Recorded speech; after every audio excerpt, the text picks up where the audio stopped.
So now before we expand into the diagram on how I visualize the spectrum of diabetes from normal to type 2 to type 1, I want to make sure that we're very clear about the markers that signify that someone is a type 2 diabetic. Now, like I mentioned, born of inflammation, right? So all of those inflammatory markers of diabetes, those reactive oxygen species, it's usually diabetes comes with a plethora of other inflammatory conditions, IBS, neuropathy, nephropathy, those types of things. Now, fat cell mass, right? So like we mentioned, when you have that stereotype of a type 2 diabetic, they're usually overweight or obese, and there's a huge correlation between the amount of fat that you have stored in your body and your degree of insulin resistance. And another thing a lot of people don't know about this is that type 2 diabetics actually have a higher amount of circulating insulin levels. Now, when you think about it, it does make sense, because with the increase in resistance and the loss of sensitivity to insulin, your body's normal level of insulin to control blood sugar is not enough. So what does it do? It needs to ramp everything up. So it boosts that amount of insulin circulating to kind of help, if one dose of insulin doesn't work, the beta cells are like, okay, let's double the dose, right? So you've got a lot of circulating insulin in your blood if you are a type 2 diabetic.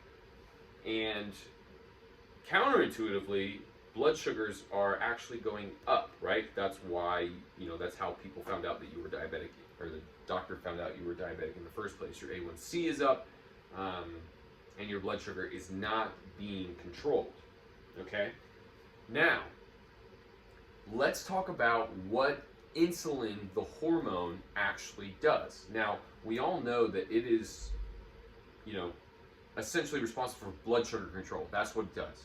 It's making sure that the sugar in your blood is making it into the cell so that the cells can do what they need to do. So I want you to think of it as a storage molecule. Okay? So it stores things. If it's sugar, it's storing that sugar into the cell so that it can be used. Now, what a lot of people don't know about it is that insulin also promotes fat storage. Now, again, this kind of makes sense as well, right? Let's say we're taking in too much sugar. So we have more sugar being digested and released into the blood than our cells have any use for, right? Our cells are satiated, but there's still too much sugar circulating in the blood. What insulin does is it promotes the storage of that excess sugar as fat, right? And you're like, okay, type 2 diabetic, you eat too much, right? You're eating too much sugar, so you've got that insulin storing fat, and that's why type 2 diabetics are seen as overweight. But is type 2 diabetes just a matter of overeating, right? Is it just the fact that you eat too much, you have too much sugar, that insulin is storing excess fat? That doesn't make sense, because the insulin that you have, if insulin were doing its job from the get-go, it needs to feed the cells, right? It needs to get glucose into the cell. That's its first priority, right?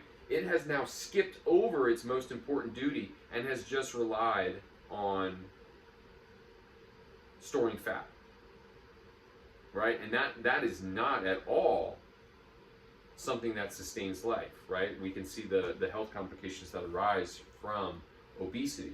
So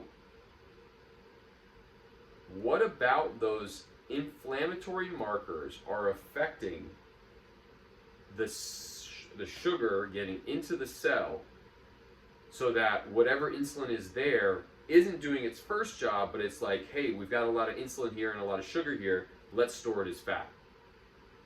Okay? Why might that be?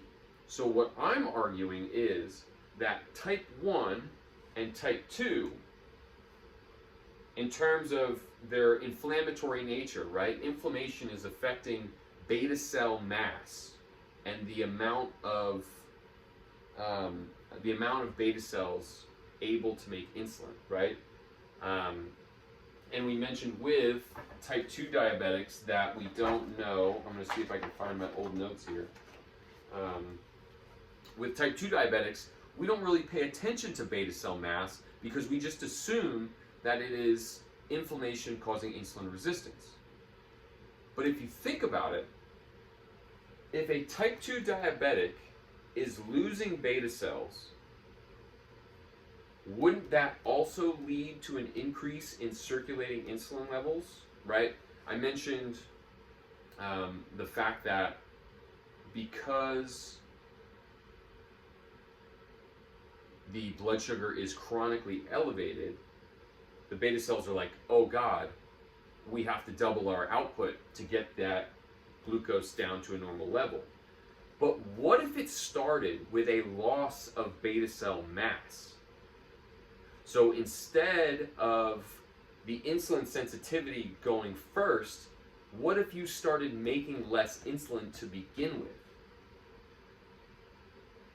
Right? So then you have the fact that your body sees that it is losing beta cells, and the existing beta cells are now fighting to make up for what's being killed off by the inflammation.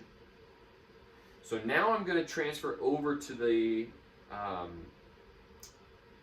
diagram, the visual aid, to help you visualize kind of how that happens, right? So keep that in your mind. What if, as a type 2 diabetic, it's not your insulin resistance from the get-go?